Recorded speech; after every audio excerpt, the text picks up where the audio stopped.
Tottenham right now sits in fourth, which, they've had 3 losses in the last 5 matches. That's not a good look for the rest of the league that you could lose that much and still be in fourth. But I do think they are a bad team with some good players on it and terrible tactics, but it seems to me like Conte has removed the Spursiness from the club a little bit, at least right now, where I never feel like they're fully out.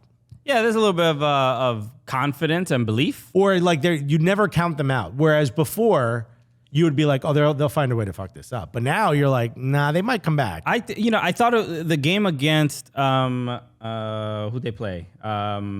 They just lost. They just lost to Liverpool. Yeah. They didn't have Youngmin Son. They didn't have who else did they not have? They didn't have. They don't have a Richarlison. They don't have Son. And I think Kulusevski was on the bench. Was on the bench because he just came back from an injury. Yeah, so it would have been a tough game to win. Right. But given how poor Liverpool has been, they also hit the crossbar and the ball. Look, I don't want to give Tottenham credit here, but they had every chance to score. That game could have been 3-1. Right.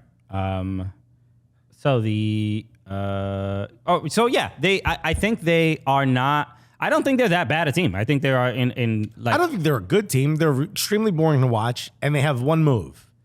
If you could stop that one move, you're fine. When you don't have Heung-min Son kind of getting it, the one thing they're really good at is obviously defending and diagonals. If you could stop that diagonal ball, or if you could cover on the diagonal, you're fine. And without Heung-min Son, they couldn't do it, and that's why I think they stunk. And I mean, Perisic is your number 10. That's embarrassing, bro. That's embarrassing. I mean, they basically started 7 defenders. There's worse players. Huh? There's worse players than Perisic. Perisic is what, 32 years old? Oh my god, what a disgusting age to be. That's your number 10 when he's never played it all season? Good luck. Good luck, Conte. Good luck. You might want to redo the plugs, my guy. All right? But here we go. If Tottenham loses one more match, they're on 26 points. Manchester United could sneak into the top 4. Tottenham could walk into the World Cup and this big break being in 5th place, right? Conte, rumors are he wants to leave.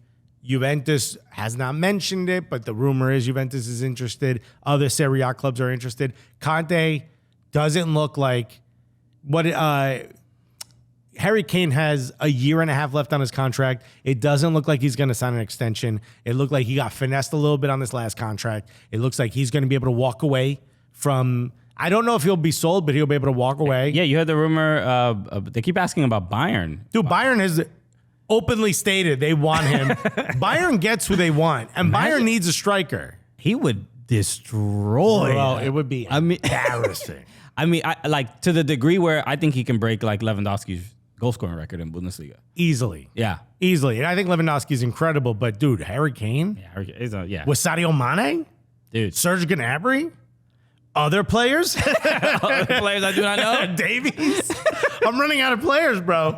It would be bananas on that team. Yeah. But then they might not be able to get him next year. They might go out and get another striker and not be able to sign him. Daniel Levy might be able to sort of dangle the fact that they're like, where are you going to go? But Tottenham needs to, right? He resigned. He resigned at Tottenham because Levy was like, we're going to spend, baby. We're going to do it for you, baby. Trust me. No. We're going to do it. We're going to get like 12 trophies during your time here. Bro, this is the last deal we do, but trust me, we're going to make so much money.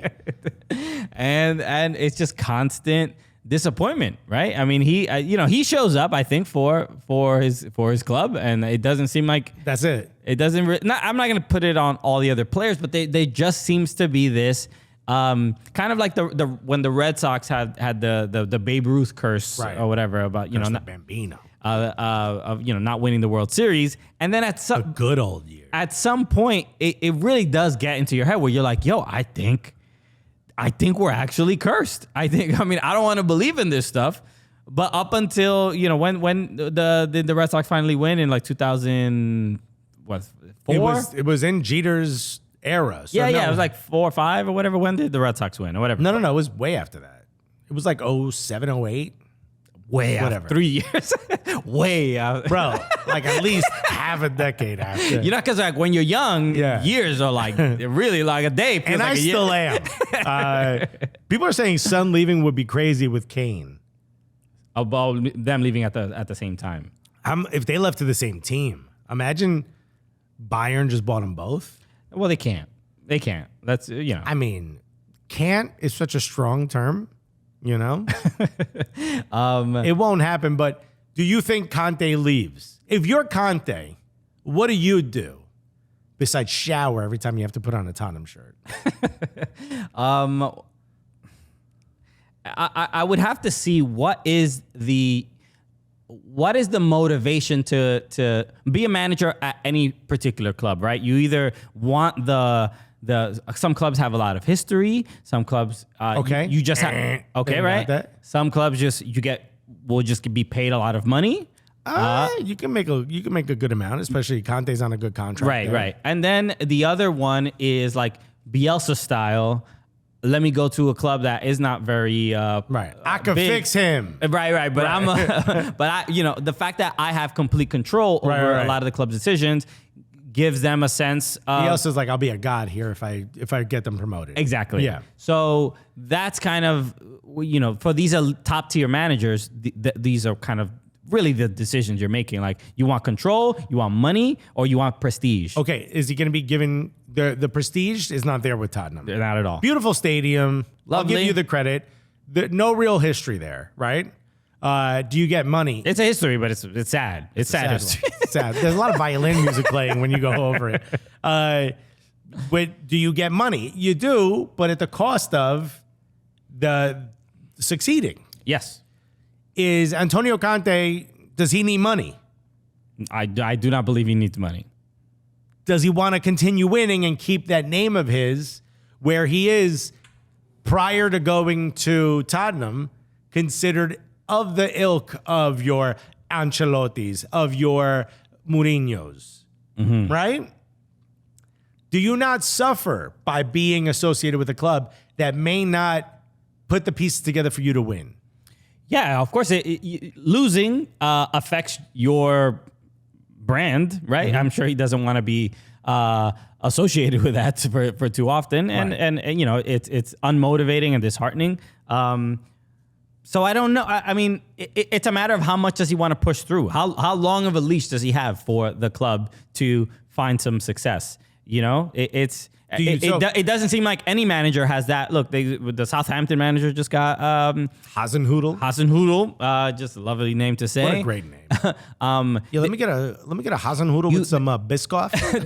The reality is you don't have a lot of time to figure things out, and so I don't. Whether he wants to leave or not, you maybe have 3 years if you're lucky. He's been there for what? This is his second season?